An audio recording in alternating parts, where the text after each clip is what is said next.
Every point that I will be explaining you will be very important, and if you use them in your paper, I assure you, you will have an SCI paper within a month. नमस्कार friends, मेरे YouTube को subscribe कीजिए by pressing the subscribe button और bell icon को press कीजिए सारे videos तुरंत पाने के लिए। Thank you. Myself, Dr. Ajay Kaushik. I have done my PhD from Delhi Technological University. You can just write my name with my institute name Ajay Kaushik DTU on Google to cite and see my research papers. Today we will be studying about how to document a good quality SCI or Scopus level research paper, how you can write a paper, how you can approach a paper, and what you have to do to start a research paper. Say if you are just starting your research or if you are just stepping into your research, and how to publish a good SCI paper. And I can assure you that by the end of the video you will be able to know some very important and valuable points to publish a good Scopus or SCI indexed research paper. The first and the most important thing while initiating a research or a research paper is you should have an idea or an algorithm prepared. Now, question arises how to get an idea. To get an idea, first choose your research area. You got to have a pinpoint research area in which you want to work. And that's not tough to choose, okay? So first choose a research area, pinpoint a research area.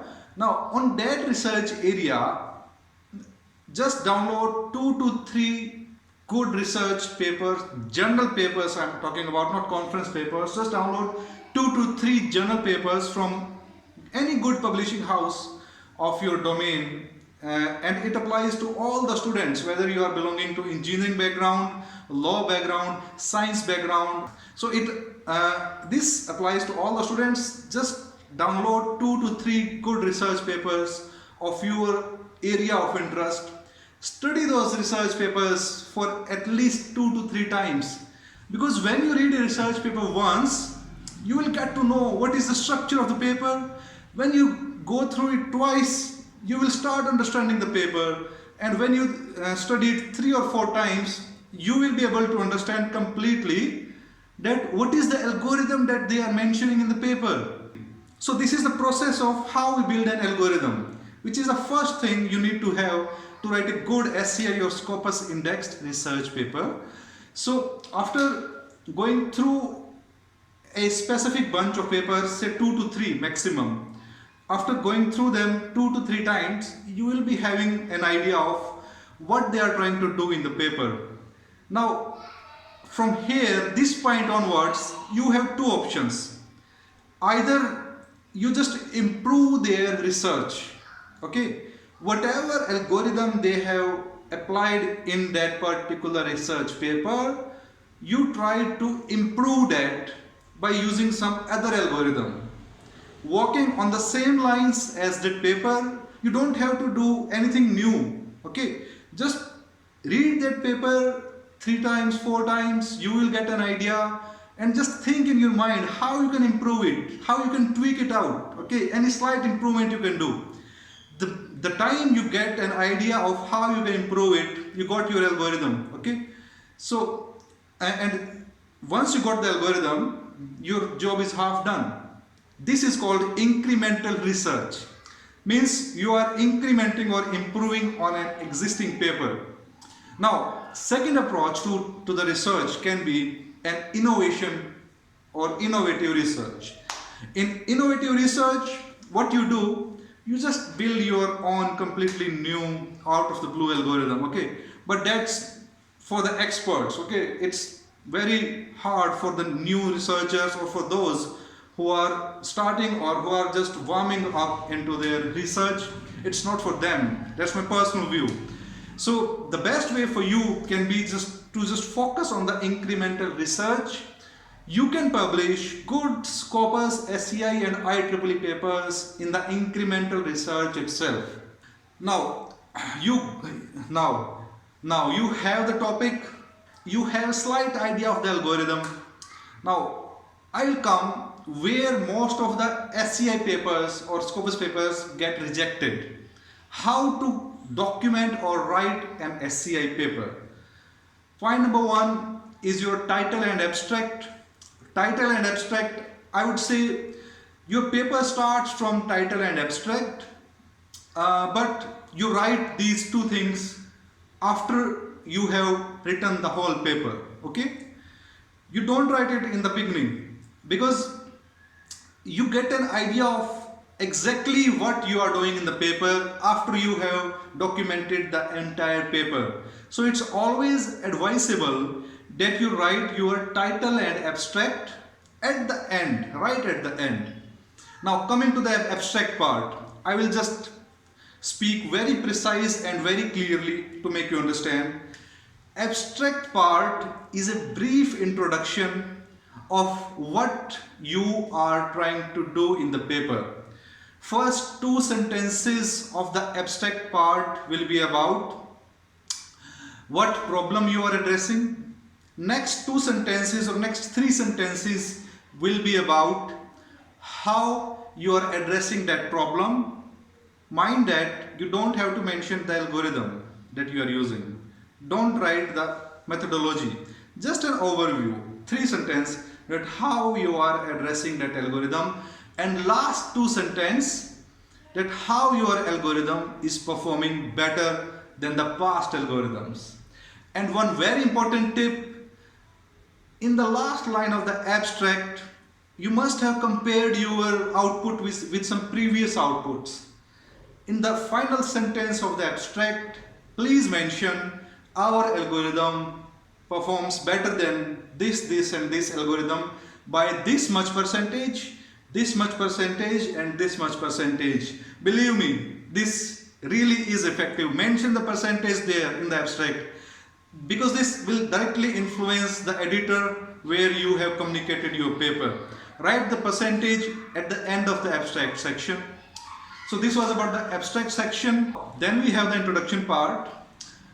I will give you a very precise information about how to write introduction part of the paper. After abstract, it comes introduction. So in the introduction part, it will contain three stanzas. Stanza number one will explain an introduction of the topic or the area of your research paper, a slight introduction. For example, you are documenting a paper or you are making a paper on Internet of Things, okay, IoT, using artificial intelligence. Okay, so in stanza number one, you just write brief about IoT, Internet of Things, how IoT is used, and it has been used in the past and it is used all around the world. So slight introduction about your area in the stanza number one.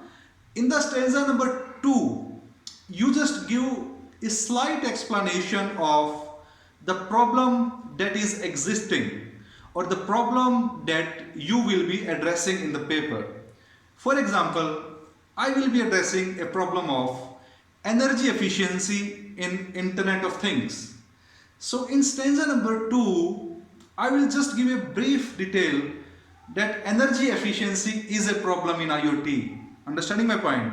I will have to give a small explanation in a stanza to show the editor that yes, this is a problem. Okay, so this will be your stanza number two, and in your stanza number three, what you will be doing, it will be a brief explanation of how you will be solving that particular problem. Understanding my point? For example, I will be using artificial intelligence to solve energy efficiency in IoT. So in stanza number three, I will give a slight brief introduction about, brief explanation about that I will be using artificial intelligence to solve energy efficiency in IoT. So this will be the structure of your introduction part. Now, a very important thing. After these three stanzas, at the end, make a section of author's contribution. Okay, make a section. It's in the introduction part only. It's a part of the introduction, but make a section of author's contribution. That's very important, believe me. In this section, you will write at least 2 at most 4. 2 to 4 points of your contribution to the paper. Understanding my point? 2 to 4 points of how you will be solving the problem that you are talking about in the paper. Whatever you are doing in the paper, just explain it in point format, 2 to 4 points in author's contribution. That is very important. That is very much important. So this was your introduction section. Please ensure that it is smooth and crisp. There is a flow maintained throughout the paper. When I talk about good English in my previous video, good English doesn't mean that you write Oxford English. No. Good English means there have to be a flow between the stanzas, between every sentence. It should not be the case that a stanza is just coming out of the blue. No.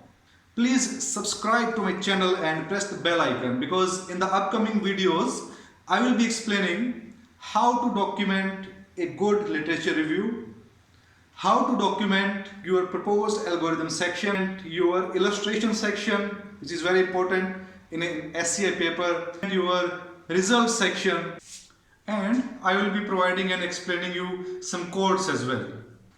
Thank you for watching.